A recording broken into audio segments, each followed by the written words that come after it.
I know we're Zooming and I know that we're going on to the next session, but let's bring us back by going on a roller coaster ride on virtual vacation day, shall we? Let me share my screen again. Let's see if this works. Let's see if it actually is exciting. Can you all see this very long roller coaster ride that I have queued up? All right, let's give it a go, shall we?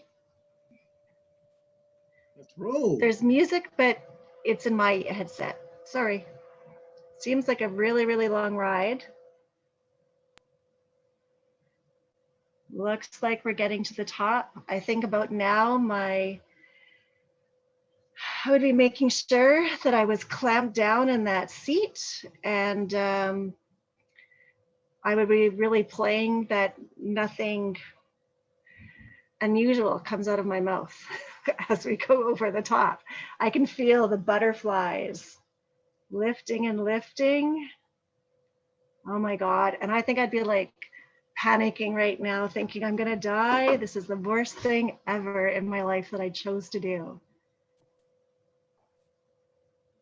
I cannot even imagine what sitting in the front of this roller coaster would be like.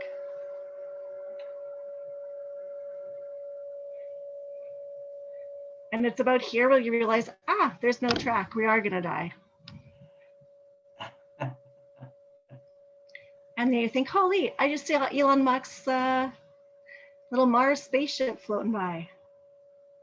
And then we look down and you're like, yeah, I'm dying for sure today. And then the screaming starts. Everybody ready? Raise your hands. Ah! Come on, you guys. Take yourselves off mute. Ah! And your tummy is rumbling and you're like, oh my God, I'm dying.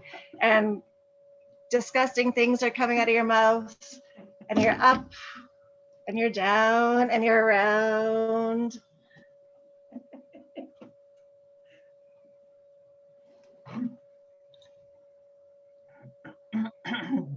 And welcome back to the Y Club Toastmasters, everybody. I hope nobody got car sick, air sick, or anything like that. But that would be me yelling like a girly girl. Does it ever reach the top? Yeah, exactly. I just hope it reaches the bottom. All right. And let me check our agenda for today. I'm going to turn over to our table topics master, Mark. Welcome, Mark. Thank you very much, Madam Toastmaster. And we are about to move into our table topics session. And for those of you who haven't been part of it, but I think we all have, the purpose of table topics is to practice our impromptu speaking skills so that you get some practice at being asked a random question and being able to come up with an answer. And so tonight I have a few questions for all of us, and I'm going to go ahead. Oh, just a note, actually, Karen, what you just showed, have you ever seen the movie The Walk? It's the story of the guy that walked between the Twin Towers. And it was so realistic on the television, I had to leave the living room. It made me that nervous to watch him walking across. It is so well done. So the bigger the screen, the scarier it is. And it's a true story, by the way. The guy who actually set up the walk across there and how they did it and snuck in. And it was all illegal, but he did it. Moving on, my first question of the night. Now, I have been to the top of Mount Everest and I have been to the bottom of the sea in the Titanic. What movie have you seen that made you feel that you were so captivated, you felt like you were there? And I'm going to start with you, Pierre.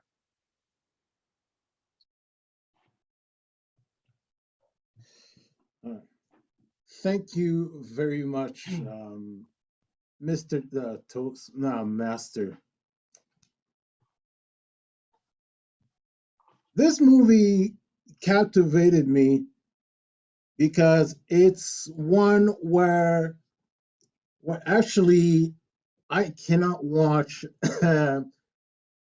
Well, actually, I cannot watch without crying. And there's a scene that always gets to me, and it starts Denzel Washington, and it's John Q. He plays this father where he's got a son that is dying, and the fact that he just reaches the breaking point, and he would do anything to save his son when all the odds are against him, when he has to take the hospital hostage, when the insurance company is denying him all this health coverage. It just breaks my heart.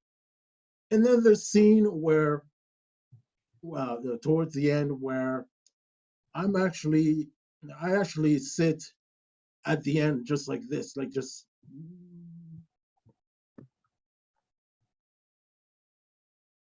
And where I literally have like this box of Kleenex just going, no, it's hay fever. Don't this, it's hay fever. Okay, I'm not crying. You're crying. It's it's a great movie, and it's of course a great. It stars one of the greatest actors, Denzel Washington. Must see. Back to you, Mr. Table Topic Master. Thank you very much. And yes, Denzel Washington is pretty hard to beat as an actor, definitely. Well, my next question, I'm leaping ahead of my questions, and I like this one, but okay, this is a court case. This is a court case in which Bugs Bunny is suing Elmer Fudd for harassment and attempted homicide. You are Bugs Bunny, and please tell the court how Elmer Fudd has made your life a living nightmare, and what are you seeking in damages, Dennis?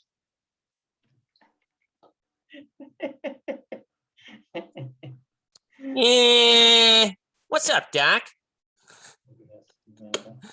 There's no better way to open this up. This little case we're having here, I gotta tell you, I'm extremely frustrated. You know, this Elmer Fudd guy, he thinks he can just go around and pack his guns everywhere. You know, who does he think he is? Huh? Doesn't even bring me a carrot or nothing. You know, like I'm a rabbit. I understand, maybe you're gonna cook me. Maybe you need to fatten me up a little bit. If you're gonna fatten me up, how about you bring me a carrot at least? At least you could feed me a little bit. But no, he just goes walking around. Oh, that wascally wabbit. I'm gonna get that wascally wabbit. I'm gonna get him good this time. I mean, come on, what's up with that? Huh? I mean, I sound like an Italian Bugs Bunny now. What's going on? He's driving me nuts, this guy. He's chasing me around. You know, taking it over the top. I'm going nuts here. We got to do something about this. Because sooner or later, Bugs Bunny's going to turn into Danny DeVito. You know, what's up with that, huh? It's just no good. We got to get rid of this Elmer Fudd guy. He's got too many bullets, too many guns. He's out on the street just walking around. We don't know what the heck's going on. We got to get rid of this guy. Come on, it's done. Go give me a carrot. Thank you. Well, thank you for that nice respite from the world of reality. And well done, well done. Okay. For my next question, make up an imaginary land that you went on vacation to. Anything is possible in this imaginary place. What was it like, Christian?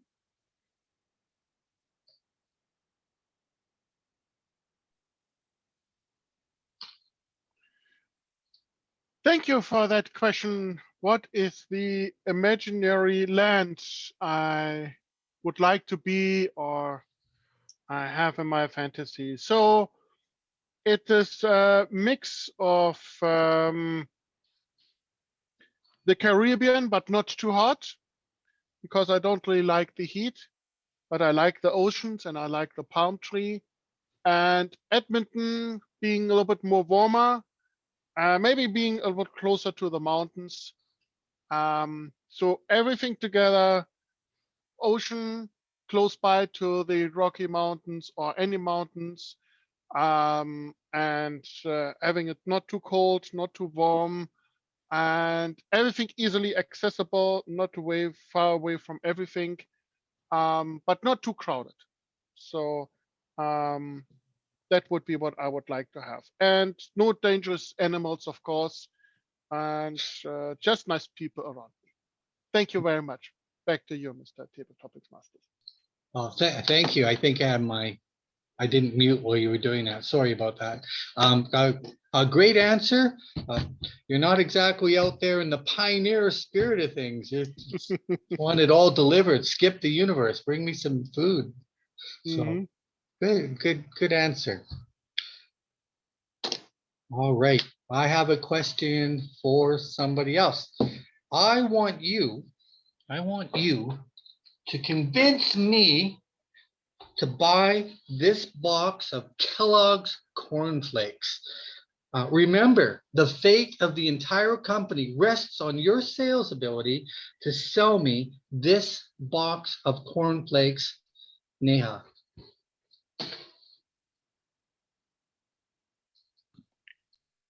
At first, I would like to start off by saying I am sorry, Kellogg's, because you have hired a not so great sales employee, but I will try my best to sell this amazing box of Kellogg's to you, Mark.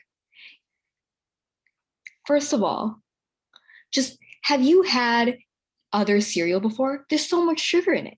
Do you want to get fat? Like, obesity among children in this country is rising because of all this sugar in cereal. Kellogg's Corn Flakes, very little sugar. It will keep you fit. It'll keep you skinny. And also the flavor. Like, who doesn't love corn and milk together in a bowl? Like, how amazing is that? And then also on the box, it says free box on there. Like, if you were to buy that box, maybe you can get another one for free. It's a 2-in-1 deal. Have you ever seen another cereal box saying that? This is your one chance. Do you want to get 2 boxes of cereal for one price? That I know you want to do that. So this is your chance, Mark. This is your chance to buy and get a great deal, stay fit, and eat amazing cornflakes with milk as cereal. Back to you, Mr. Table Topics Master. Sign me up, Neha. Sign me up.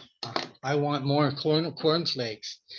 Wow, good sales job. I think I'll be eating cornflakes now for the rest of my life. And you saved the company, by the way. Good job. All right, here we go. Now this one is a particularly tough one here because I'm gonna try and explain what I'm doing. This is a vocal variety exercise. And what I'm gonna ask you to do is just tell me what you had for dinner last night. And what I'm going to do is ask you to tell it to me starting happy. And you'll be starting about what you had for dinner and a happy. And when I go like this, I'm going to say sad. And then you switch to how sad it was. And then I might, when I go angry, I'll go angry. And so you'll be every 10 seconds, I'll be doing this. So it's going to be a bit of an exercise. So I am going to ask you to tell me what you had for dinner last night. Leonel, start out happy, and then we'll be going to sad and angry. And so away you go. Thank you very much. Last night I have some spaghetti with meatballs. I was so glad because all vegetable and all those things. So I like. Sad.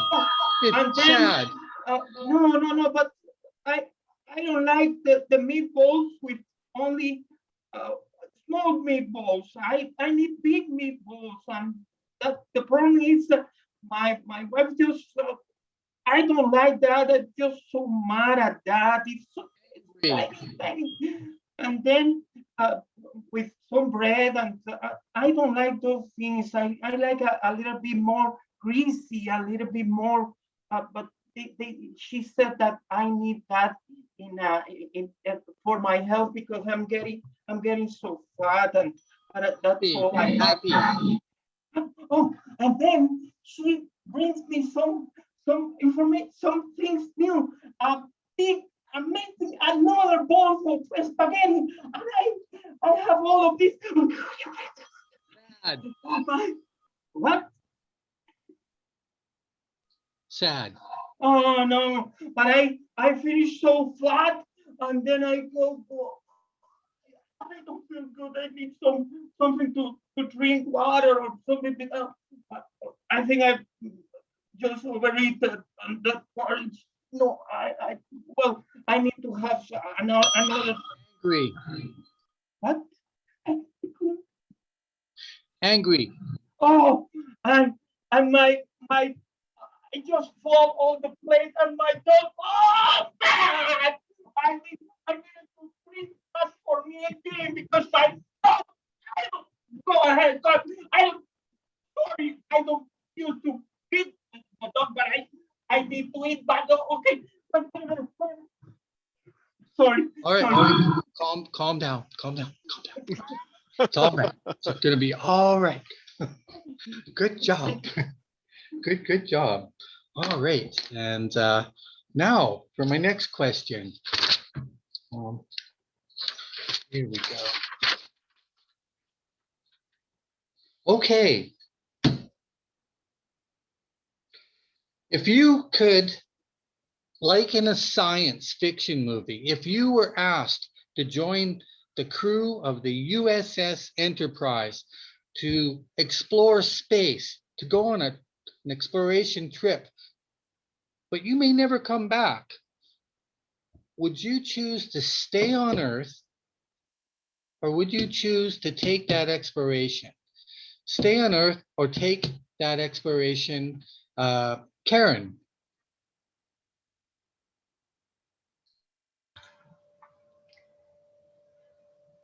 I have a great difficulty answering this question. Have you ever seen those PowerPoints where they say this is Earth and then they move you 1,000,000 kilometers away from Earth and Earth looks like a little teeny marble, and then they move you another 10,000 kilometers away from Earth and you can start to see the Milky Way, and then a few more 1,000 kilometers or 1,000,000 kilometers and you see all these other things, and then you're on the edge of the universe, and that blows my mind. I can't handle those. This is what Earth looks like from this distance and this distance. I just freaks me right out. I don't know why. It's the same as when I go scuba diving or snorkeling under the water. I feel so bad for the fish. I feel like we're invading their private space. I love water. I like swimming on it. I love floating on it. And you stick my hand underneath the water and I see fish and I feel like I'm invading their privacy. So would I take a spaceship and go travel around the world, the universe?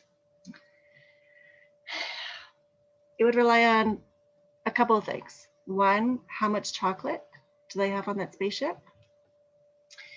Two, is there any good looking single man?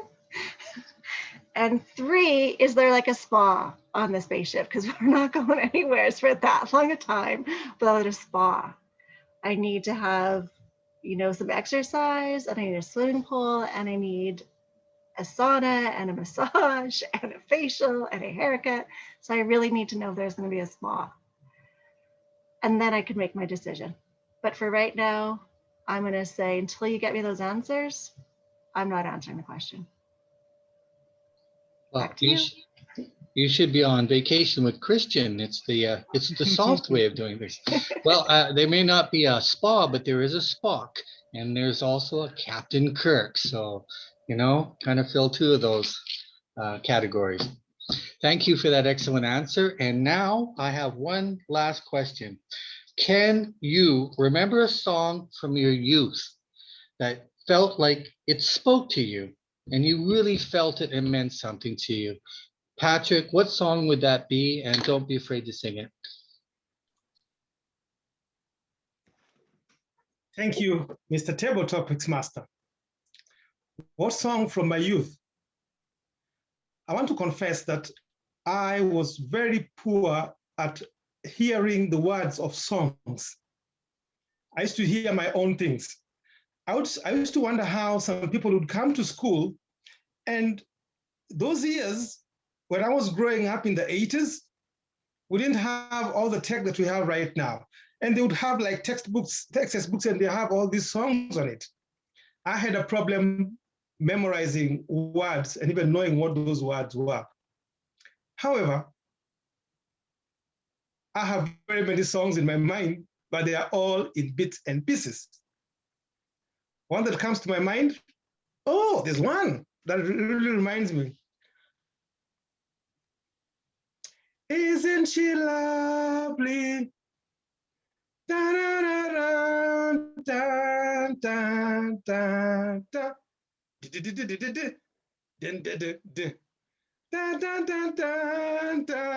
da. As you can see, I'm very poor with words, but I know the tune. And every time they sang that song or they sing that song up to now, it just warms my heart. Another song is by, I think, What a Wonderful, is this day or night? World. I think so, that's the one. That's how poor I am with songs. But I have very many songs in my mind. I love listening to songs, but I'm very poor at recording words. Back to you, Mr. Table Topics Master. Oh, thank you very much. I know what you mean. I think there was a song from the Beatles that I liked when I was a kid called Penny Lane, and I thought it was about a girl, but it turns out it really wasn't. It was actually a lane called Penny Lane. So, you know, it just goes to show you, you think one thing, but it turns out not to be, it turns out to be something else. Thank you everyone for those amazing answers. And now I think we'll put up, I did the poll, so I'll put it up and you can vote for who you consider to be best speaker. So I'm going to put it up, and it is just a minute. Best table topics. I think I have everybody there. And so can everybody see it? Oh, I'm going to launch it. There we go. Can everybody see it?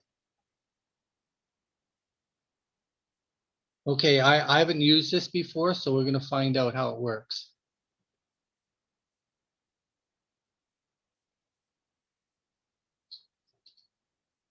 And